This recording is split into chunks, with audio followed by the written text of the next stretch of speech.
So we're back for part 2 of our London renovation. We decided to tackle the kitchen, which we've been putting off for weeks, as you can see the state of it. We started by removing everything that was left by the previous owners. Again, I unboarded one of the other windows to make it lighter, then moved on to the cabinets. As Matt was busy doing something else, I decided to remove the doors and the shelves, and then he came and helped me remove the actual carcasses. Most of the cupboards had rotten food in them or mould, so I was glad to get rid of them. I repeated this process throughout the kitchen. As you can see, we've been left with a green Aga. I don't think it's been used for years. Does anyone have any ideas of how we could remove this, as it is really heavy and right now it won't fit out of the door?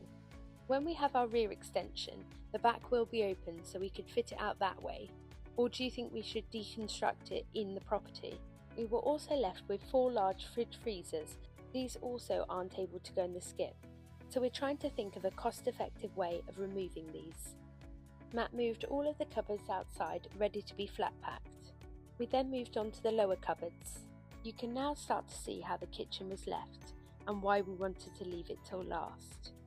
At this point we turned off the water and disconnected the waste and the water to the sink. Once we strip out the whole inside of the property, we will do a full house tour and explain our plans for the loft and rear extension. Once we stripped out the whole kitchen, we flat packed all the wood so it saves space in the skip. Our neighbour's dog came to have a look at what we were up to. Hunter absolutely loves the company. I had to keep this clip in as I just thought it was hilarious. I hope you find it as funny as I do. We then moved on to removing the kitchen flooring, which was tiled. The tiles that were over the red underlay were quite easy to remove, but as soon as it got to the concrete, it was much harder. This is the final look at the kitchen completely ripped out. Then finally we moved on to the living room. Again, there are a few bits of furniture from the previous owners. We started by removing all of the wallpaper, then steaming the final layer of the wallpaper.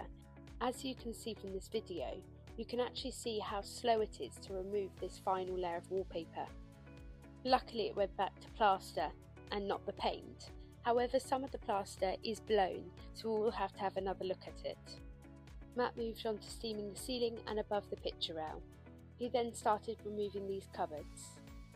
As he was doing this, I then did a final tidy up and put everything outside ready for the skip. This is the front room completely stripped. This is everything we got up to in week 4. Please follow along for more.